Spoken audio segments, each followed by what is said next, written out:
Self-Esteem Crash Course. 2 books in 1. Discover the secrets to self-confidence and self-love and stop self-sabotaging for good. Powerful, inspirational lessons included.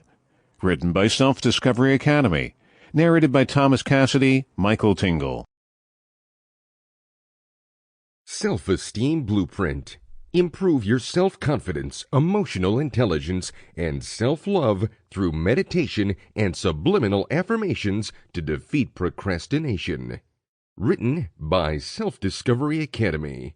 Narrated by Michael Tingle. Chapter 1. How to Have More Self-Esteem. Our self-esteem is formed during youth.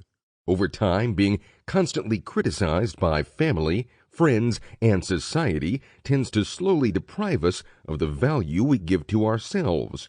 Consequently, having low self-esteem, we undress our confidence in ourselves and become unable to make even the smallest decisions. It's not said, however, that our negative feelings must be permanent. To this end, we can learn to improve our self-esteem in order to be able to feel more secure and take the steps necessary to guarantee a better and happier life. Continue reading to learn more. Learn to know self-esteem. Self-esteem, or the value we give to ourselves, is a very important aspect of our emotional well-being. Having a high self-esteem means knowing how to love and accept for what we are, feeling generally satisfied with ourselves.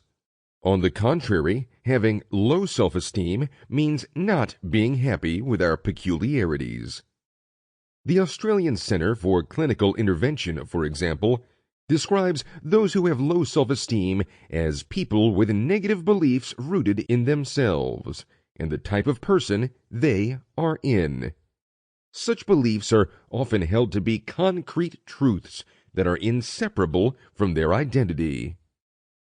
Problems related to low self-esteem can last over a lifetime and cause serious problems, such as being the victim of a relationship of abuse, feeling constantly uncomfortable, or having a fear of failure that prevents even the least attempt to improve one's life. Evaluate your self-esteem. Recognizing low self-esteem is the first step to be taken to improve and dominate this mental inclination. If you have negative thoughts about yourself, maybe you have a low level of self-esteem. Such unfavorable thoughts may relate to a single trait of your person, such as weight or physical appearance, or include multiple areas of your life, both personal and occupational. If your inner voice or the thoughts you address to yourself are mostly critical and negative, you probably have low self-esteem. If your inner voice tends to be positive and reassuring, it's likely that you have good self-esteem. Listen to your inner voice. When you have thoughts related to your person, commit to recognizing whether they're positive or negative. If you struggle to make this determination or notice any recurring patterns, try to write them down for several days or for a whole week. Rereading them will make it easier to highlight your attitudes. Often the inner voice of a person with low self-esteem manifests itself in the form of a grouch, a generalist, a catastrophic, one who can read in thought, or one who cannot help but compare anything to something else. Each of these figures is only emitting insults or presuming the worst about the perception of self on the part of others. Silencing that negative inner voice is the first step to be taken to develop your confidence in yourself.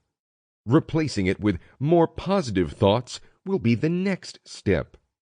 For example, your inner voice might say, "I didn't get the job for which I was a candidate. I'm a useless person, and I'll remain forever unemployed." Replace this belief with a more positive thought. "I'm sorry I didn't get that job, but I worked hard, and I'll definitely find the right job for me. I just have to keep looking."